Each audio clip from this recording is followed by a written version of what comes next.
Hi, I'm Mark, and on my channel I talk about UK politics and Brexit from an outside view. Although I do know the UK from the inside as well, so don't worry. After the defeat in the parliamentary elections, Rishi Sunak wants, of course, to give up the Tory party leadership. Now, Priti Patel is the first woman to compete to succeed him. After the election defeat, the Tories are concerned about their own future. Will the party move back to the political centre and assert itself against the right-wing populist Nigel Farage?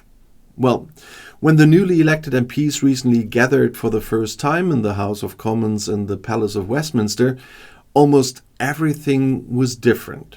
The Labour faction, which had grown to 411 members, spread out on the government benches, and the Conservatives, who had shrunk to 121 MPs, huddled opposite on the opposition benches.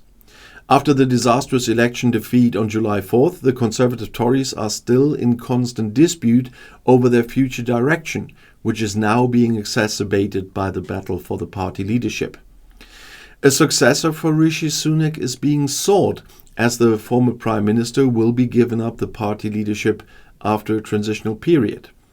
A battle for direction is emerging between more moderate Tories from the Conservative centre, such as Tom Tugendhat, Victoria Atkins and James Cleverly on the one hand, and leading figures from the right of the party such as Priti Patel, Suella Braverman, Kemi Badenoch and Robert Jenrick on the other. The determination, of course, is further complicated by the fact that the right-wing populist Reform UK party of Brexit architect Nigel Farage is represented in the House of Commons for the first time with 5 MPs. Among the British Conservatives, Priti Patel is the first woman to run in the current race for the party leadership, as I said. The former Home Secretary announced this in a post on the online platform X and in an article for the Conservative daily newspaper The Telegraph, and we all expected that, to be honest. "I can lead us in opposition and unite our party and get us ready for the next election with unity, experience and strength," is what she wrote. Unity, that's quite a joke, I must say, though. With Patel, there are now 5 candidates in the race to succeed Rishi Sunak at the head of the party when I last checked. Previously, former Home Secretary James Cleverly, former Secretaries of State Tom Tugendhat and Robert Jenrick, and former Employment Secretary Mel Stride had applied for the position. The Conservative Party suffered this historic defeat in the parliamentary elections at the beginning of July, and for the first time in 14 years, the Social Democratic Labour Party of Keir Starmer is in the lead, and Keir Starmer is now the country's Prime Minister. After this defeat in the parliamentary elections, we will definitely see a race for the leadership that will, in my opinion, further split the party.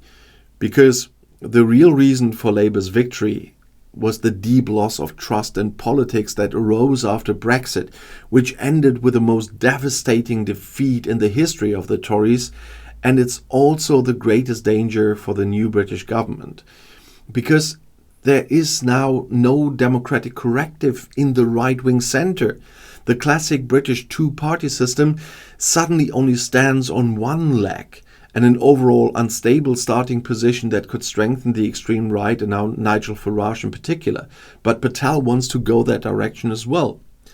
And a development, incidentally, that only provides further evidence of how quickly even strong conservative popular parties can collapse if they believe they can defeat right-wing populism just by imitating it. And that is exactly what the Tories had been trying to do since 2016. They did not interpret their narrow victory in the referendum as a mandate to bring the divided British society back together with a soft Brexit, but the will of the people soon became a free pass to aggressively denounce any critic of the planned Brexit revolution as a traitor. And in doing so, a classically conservative party adopted the authoritarian slogans of anti-democratic figures such as Nigel Farage on the far-right fringe of British society. However, the plan to neutralize him did not work. Quite the opposite. A few weeks before the election in July, Farage returned to the political stage as a candidate for the Reform Party. And as if nothing had happened. He declared from then on that the Tories had not implemented Brexit radically enough and once again drove the incumbent Prime Minister Rishi Sunak and the Tories ahead of him, just being true to the motto of the Groundhog Day. If quite a few of the remaining Tories are now calling for Farage as the new Tory leader in their distress, then that is a fatal signal that the party is unlikely to come to its senses after its sobering election defeat. At the same time, Farage was able to secure a 14% share of the vote. His Reform Party came second in more than 100 constituencies, 89 of which were constituencies that Labour only narrowly won. The British majority voting system ultimately converted this into just 5 seats for Reform. Nevertheless, there remains a strong populist undercurrent that, should Farage succeed in integrating or taking over the devastating Tory party, could well become a MAGA-like movement that could distort and obstruct every real political step Starmer takes, with constant disruptive fire and loud shouting.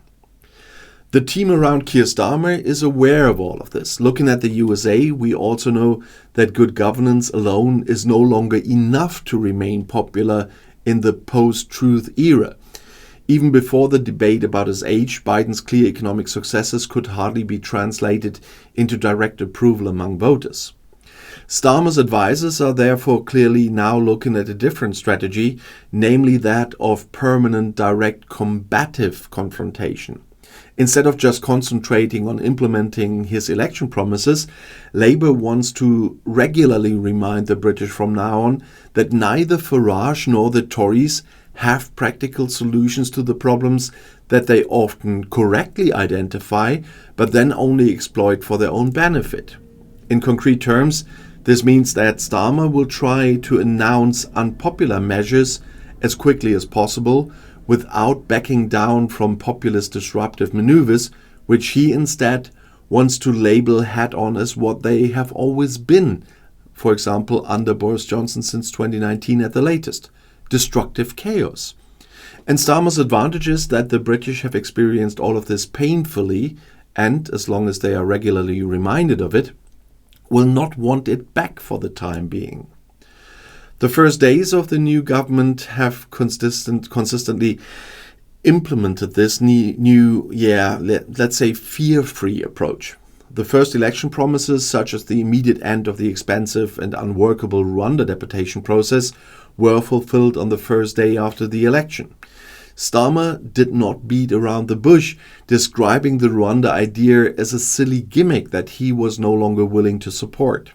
And a short time later, the Home Office presented an honest assessment of the catastrophic conditions in British prisons and announced fundamental reforms. In addition, up to 20,000 people will be released early in the next few months, as many people are in prison who do not belong there, according to the new Secretary of State in the Home Office responsible for this. The expected outcry from Farage and the Tories is apparently being met with composure. Dealing with the EU and the promised rapprochement with Brussels is likely to be much more difficult. The new Foreign Minister, David Lammy, sprinted through 3 European capitals on his first weekend and announced a new UK-EU security pact. But as important as such a fundamental new start may be, Britain will remain a third country for the foreseeable future, because Starmer has ruled out wanting to reverse Brexit. A position that is likely to bring him into conflict with his own base in the medium term, because 78% of Labour voters want to rejoin the EU in principle. The pressure on Starmer is likely to increase on this front, as well as that from the left wing of Labour, should he succumb to the temptation to permanently occupy the right-wing centre vacated by the Tories in the government. All in all, complicated times lie ahead for the new Prime Minister, who continues to seem wooden and a bit boring compared to his predecessor Tony Blair. But perhaps that is exactly what effective anti-populism must mean today.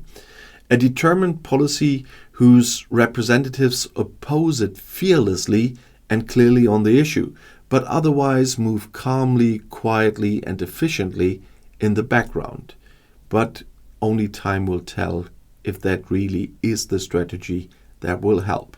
And if you want to know more, the next video is right here in the end screen. I'll see you there. I'll be back.